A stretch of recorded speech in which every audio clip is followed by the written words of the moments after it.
मोहब्बत जो वक्त ने अधूरी कर दी। एक अधूरी मोहब्बत जो वक्त से भी आगे थी।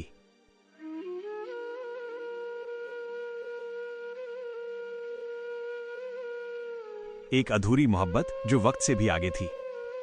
वो बारिश वाली शाम दिल्ली से शिमला जाने वाली ट्रेन धीरे धीरे चल पड़ी थी। बारिश की हल्की बूंदें शीशे पर गिर रही थीं। अयान खिड़की के पास बैठा बाहर देख रहा था, शायद अपनी बीती मोहब्बत को भूलने की कोशिश कर रहा था। पर तभी उसकी नजर सामने बैठी एक लड़की पर पड़ी। वो चेहरा, वही मुस्कान, सारा। वो सारा जो 3 साल पहले उसकी जिंदगी से बिना बताए गायब हो गई थी। दोनों की नजरें मिली और वक्त जैसे थम गया। तुम यहां, अयान ने धीमी आवाज में कहा। किस्मत से बचकर कौन गया है, सारा ने जवाब दिया। ट्रेन चलती रही पर दोनों के बीच सन्नाटा था, भारी, दर्द से भरा हुआ। अतीत जो पीछे नहीं छूटा। 3 साल पहले कॉलेज में उनकी पहली मुलाकात हुई थी। सारा को लिखना पसंद था और अयान गिटार बजाता था। कॉलेज फेस्ट में दोनों मिले और फिर एक दूसरे के बिना अधूरे हो गए। हर शाम कविताओं में उसका नाम, हर धुन में उसकी याद। पर एक रात सब खत्म हो गया। सारा अचानक गायब हो गई, न फोन न कोई संदेश, बस उसके कमरे में एक चिट्ठी पड़ी थी। अयान, कुछ सच्चाइयां ऐसी होती हैं जो प्यार से भी बड़ी होती हैं। मुझे माफ कर देना। उस दिन के बाद अयान का संगीत भी खामोश हो गया। अध्याय 3। फिर से मुलाकात। ट्रेन पहाड़ों में रुक गई। बाहर घना कोहरा था। सारा ने धीमे से कहा, अयान, अब सब सच बताने का वक्त आ गया है। उसकी आंखों में नमी थी। जिस दिन मैं गायब हुई थी उस दिन पता चला कि मुझे दिल की गंभीर बीमारी है।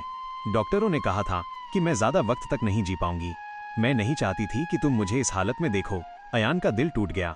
तुम चली गई और मैं हर दिन थोड़ा थोड़ा मर गया। उसने कहा, मैं चली गई ताकि तुम जी सको, सारा ने फुसफुसाया। सस्पेंस की रात। अचानक ट्रेन जोर से झटकी। एक भूस्खलन हुआ था। चीखें गूंज उठीं, रोशनी बुझ गई। अंधेरे में अयान ने सारा का हाथ पकड़ लिया। मैं तुम्हें फिर से नहीं खोना चाहता।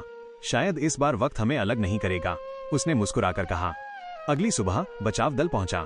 कई लोग घायल थे पर सारा का कोई पता नहीं था, ना जिंदा ना मृत, बस गायब। वो आखिरी खत। कुछ महीनों बाद अयान को एक पार्सल मिला, बिना नाम का। अंदर एक डायरी थी, सारा की लिखावट में। अगर कभी लगे कि मैं तुमसे दूर हूं तो याद रखना, मोहब्बत कभी दूर नहीं होती। मैं बस एक दुआ बनकर तुम्हारे आसपास हूं। अयान फिर उसी स्टेशन पर गया जहां उन्होंने आखिरी बार एक दूसरे को देखा था। उसने गिटार उठाया और वही धुन बजाई जो उसने सारा के लिए लिखी थी। हवा में उसकी आवाज गूंजी और एक पल को उसे सारा की परछाई अपने पास महसूस हुई। पहाड़ों में एक धीमी सी फुसफुसाहट गूंजी, मैं यही हूं अयान, अंत। या शायद नहीं, क्योंकि कुछ मोहब्बतें कभी खत्म नहीं होती। क्या आप चाहेंगे मैं इसका पार्ट 2 लिखूं, जहां अयान को मिलते हैं कुछ रहस्यमयी संकेत कि सारा शायद जिंदा है।